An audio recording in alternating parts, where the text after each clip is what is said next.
Hi folks, in this video what we're going to be looking at is the range breakout setup. First thing that we need to do is identify the overnight trade range. The overnight trade range for me is the Asian session range. So typically in the overnight session, price is contained within the previous swing high and the previous swing low to be made. Swing high is a bar preceded and succeeded by lower highs. Swing low is a bar preceded and succeeded by higher lows. So that last swing low is there, and the last swing high to be made for yesterday's price action is there, and price, as you can see, was contained within the previous swing high and the previous swing low. Price is making lower highs and higher lows within that swing high and swing low. Price is range bound, so that is my overnight trading range identified. The next thing that I want to note with the range is this range at an ideal location? What I'm looking for is for price action, this range to be at the high end of the previous day's high-low range. So these solid red lines, these are the previous day's highs and lows. So what I can see is that this high-low range is at the top portion, the top third portion basically, of the previous day's high-low range. That's an ideal location that I'm looking for. I've identified the overnight range. In this case, it's at an ideal location. So what I'm now looking for is for price to move out of the boundaries of the range bound location. What I'm not going to do, and we'll come on to this later, is I am not going to place what's known as a bracket trade. Most of the textbooks say that we should place a buy, when you identify a range, that you should place a buy order above and a sell order below. Whichever one is triggered first, the opposite order becomes your stop loss location. Other suggested stop losses are 50% of the range. So for example, you would place a buy order above, a sell order below. If the buy order was triggered, your stop loss would go up 50% of the stop size. The idea behind that is that the height of the range is your target.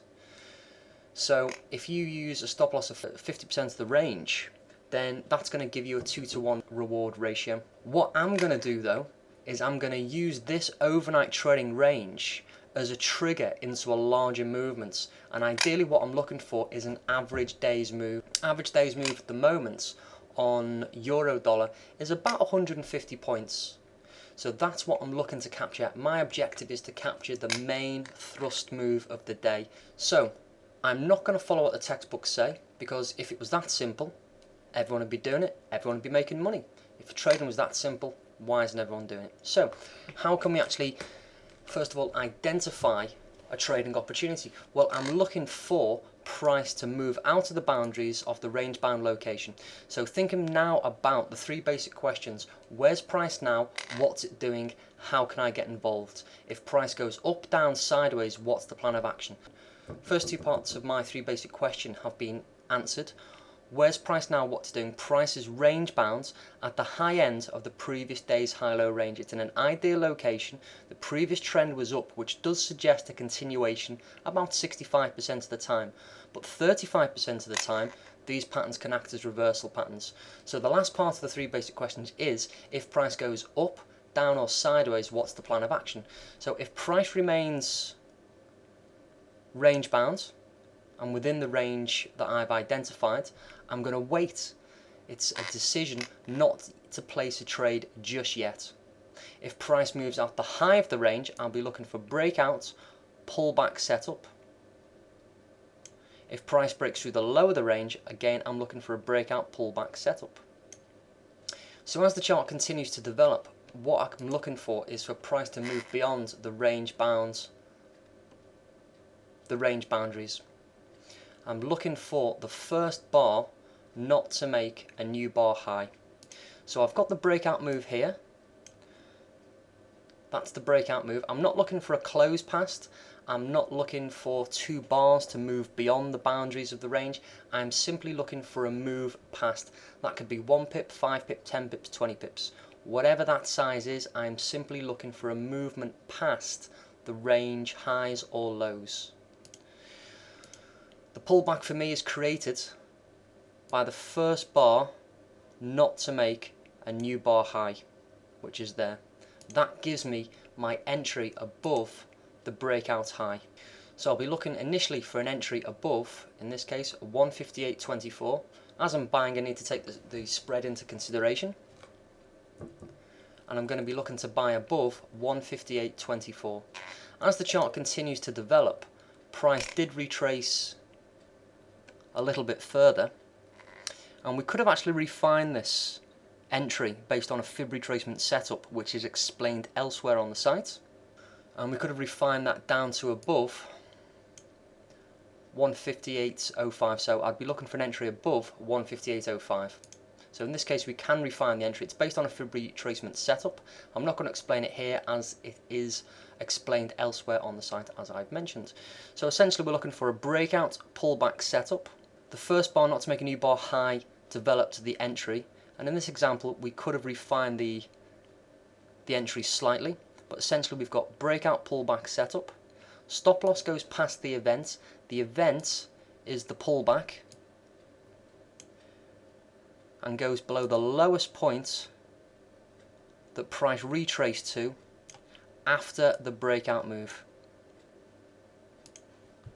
So stop loss location for me is going to go below 157.90, which is past the lowest point of the retracement after the breakout move. So identify the range, then wait for price to move beyond the range boundaries. That's the breakout, either up or down outside the range. Then I'm looking for a pullback to develop, either on the 15-minute chart, which is what we're looking at here. Ideally what I look at is initially the lower time frames personally, to try and get a slightly earlier entry than what I could get on the 15-minute chart, and ultimately a slightly lower risk on the trade. So without taking trade management into account on how I manage this trade as an individual, let's just focus on the pattern itself. We've identified the breakout. We're waiting for the first pullback to develop after the breakout move, and that's what I'll be looking to trade. For a target, what I'm looking for in an ideal situation is a movement to an average day's move. Now, as I've said, an average day's move on Eurodollar at the moment, at the time of this recording, is about 150 points. All I'm doing is adding 150 to the low of the day. The low of the day is 157.65. So I'm just adding 150 points to the low of the day, and that gives me a projected target based on an average day's move. It can do more than an average day's move, as we know. It can do less than an average day's move. What I'm looking for is a target on average of 150 points. Sometimes we'll get it, sometimes we won't. So without going again into the details of how I actively manage the trade, my ultimate target goal is an average day's move.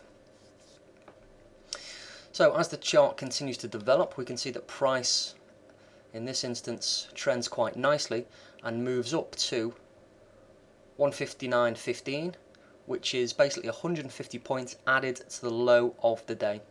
Quite conveniently, it also gives us a price action exit, which is this shooting star pattern bar here. There's also alternative methods, and on the website I describe my money management tactic, my trade management tactic, which is my active trade management when certain parameters and conditions are met. But from the patterns perspective, we've identified the range, taken the breakout pullback setup, and ideally looking for a target based on an average day's move. And that's the pattern, folks. It's as simple as that. This is what I look for on a day in, day out basis. Identify an overnight trading range at an ideal location, which is the previous day's high or the previous day's low. As a general rule of thumb, it needs to be in the top third or the bottom third of the previous day's high-low range. If the overnight range is in the middle of the previous day's high-low range, for me, that's not the best location to take a trade on board, and typically price will continue to consolidate for a longer period of time than the normal overnight trading range. The targets in mind are based on an average day's move. And that's the range breakout setup, folks. That is the overnight or the Asian session range breakout setup.